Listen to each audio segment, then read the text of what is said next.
Good evening, ladies and gentlemen, and welcome to tonight's concert. Please stand for the playing of our national anthem. In light of the research regarding singing and the spread of aerosols associated with COVID-19, we ask that you enjoy the band's performance of the anthem without singing.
The first suite in E-flat by Gustav Holst is considered one of the masterworks and cornerstones of the band literature.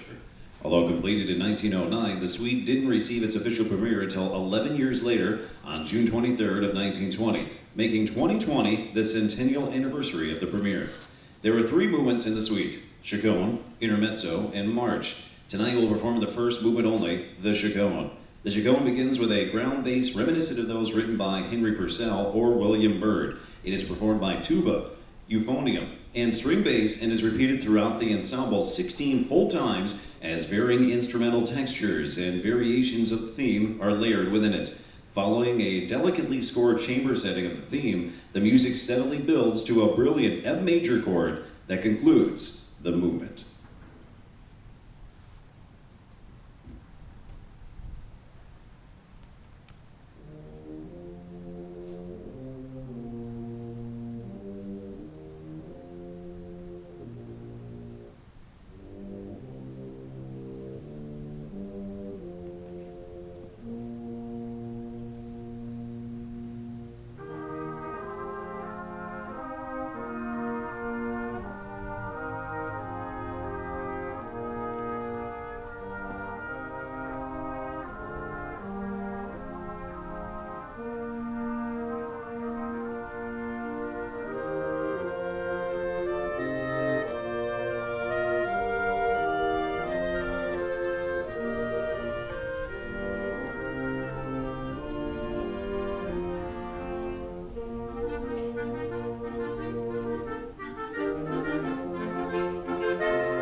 During the 1880s, several Washington, D.C. newspapers competed vigorously for public favor.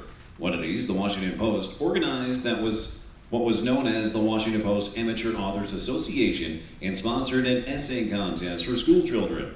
Frank Hatton and Mariah Wilkins, owners of the newspaper, asked Sousa, then leader of the Marine Band, to compose a march for the award ceremony.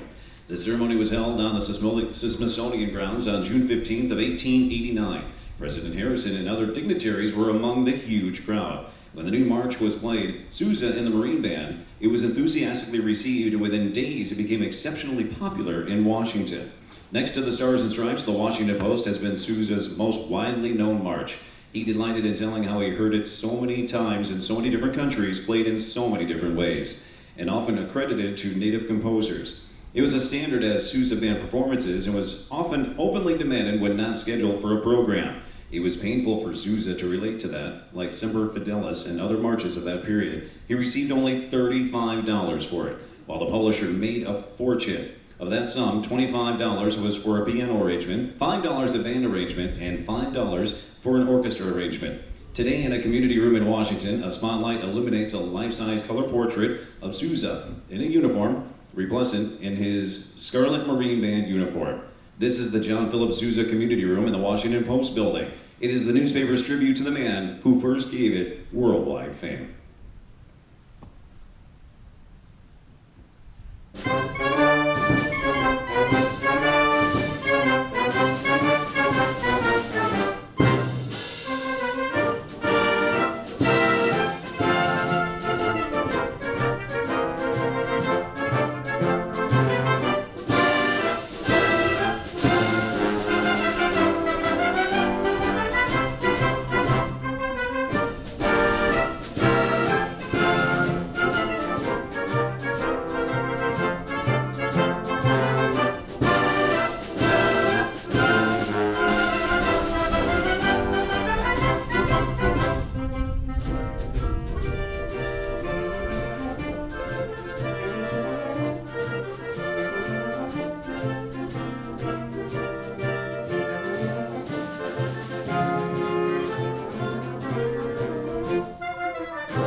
African-American composer Ayatey Shabuzz received his formal training from the University of Southern Mississippi. Mr. Shabuzz is very active as an arranger/composer for many high school and college programs, as well as other forms of music such as drum corps, jazz, film, and television projects. He also travels extensively conducting clinics, planning concert festivals, and marching band contests, and is a pro-mark educator and endorser.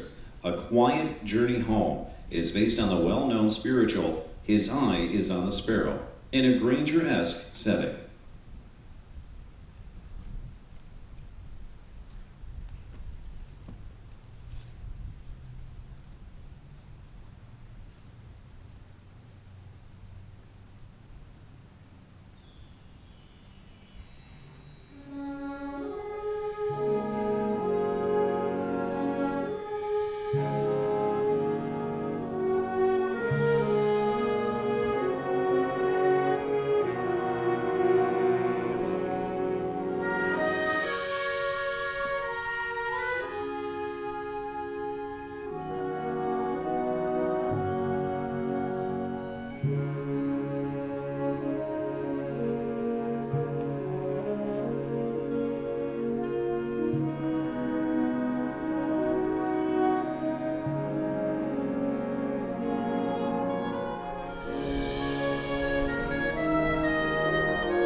Tania Leon is a Cuban-born composer and conductor.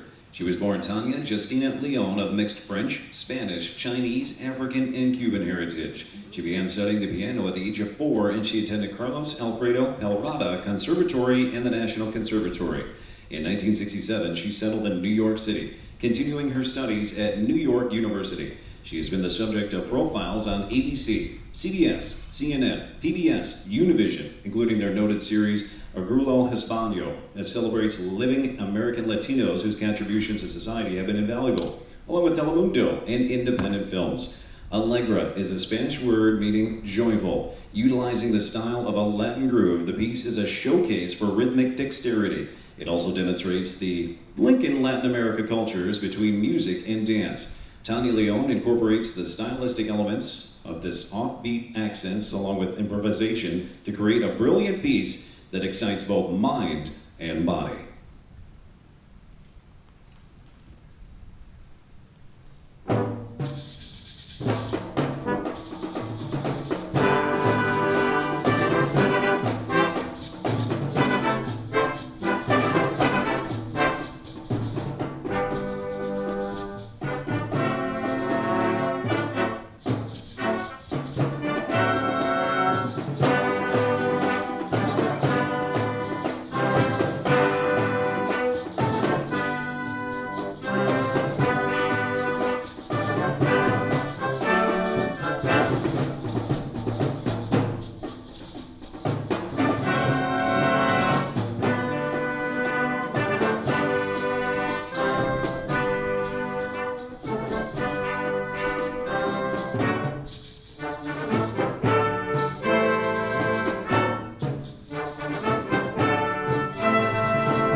At this time, we'd like to thank our sponsors. Our major funding is provided by the City of Waterloo. We'd also like to thank Pat and Carrie Neri for their contributions. A major thank you to Flowerama for the $10 gift certificates. Shout-outs to Ken Schenkel, Camille Burkle, and the staff of the Waterloo Center for the Arts. JMRI Images for photography services, and Ed Stover, our videographer. You can also send contributions to the band at 225 Commercial Street in Waterloo.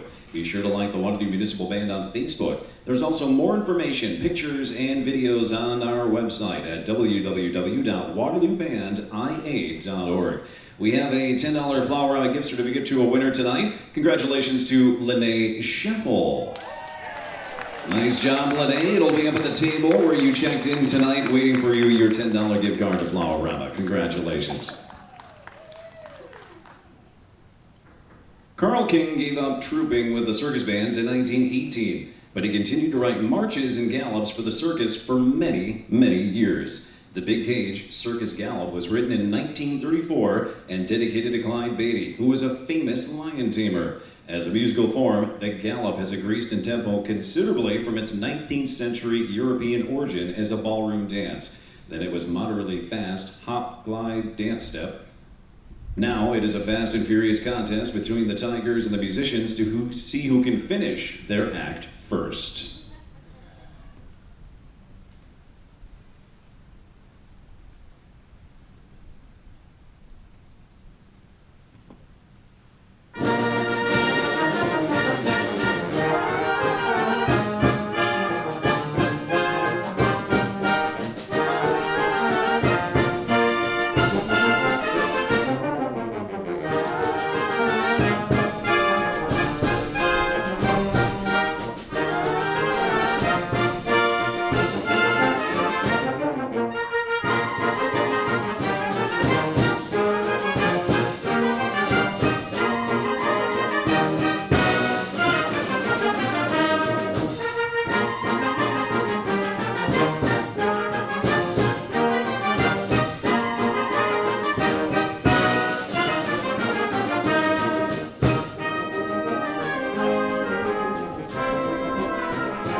Beggin' for Band was composed in 1954 by Glenn Osser. It's one of his earliest and most popular works and is based on the characteristic rhythm which originated as a popular dance of the West Indies.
Created by famed Beatles producer Sir George Martin for their ambitious Cirque du Soleil Las Vegas show, the album Love utilizes original Beatles recordings recast in new and imaginative settings and mixes.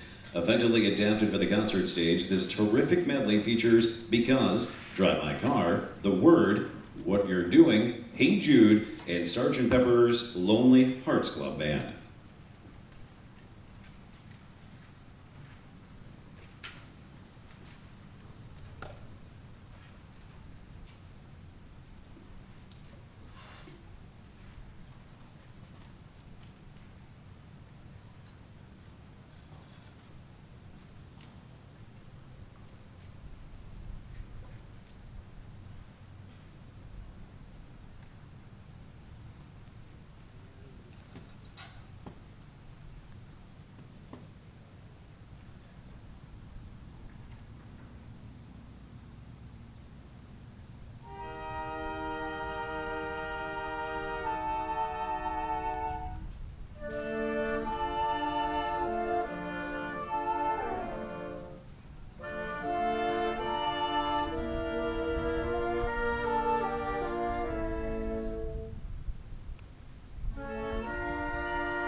The song Penny Lane was released in February of 1967 as a double A-side with Strawberry Fields Forever and what has been described as the greatest single ever released. The single found the Beatles at their artistic and creative peak, and Penny Lane, as much as any of their songs released in 1967, summed up the Technicolor world that was burst forth from the monochrome early 1960s and the positive spirit that anything was possible.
Ladies and gentlemen, thank you for coming out tonight to hear some amazing music. Thank you to the audience and those who just showed up for the end in the boat. Thank you very much. We've thoroughly enjoyed performing for you tonight. Don't forget to register for next week's concert on the band's website, www.waterloobandia.org.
Thank you, ladies and gentlemen, and have a good night.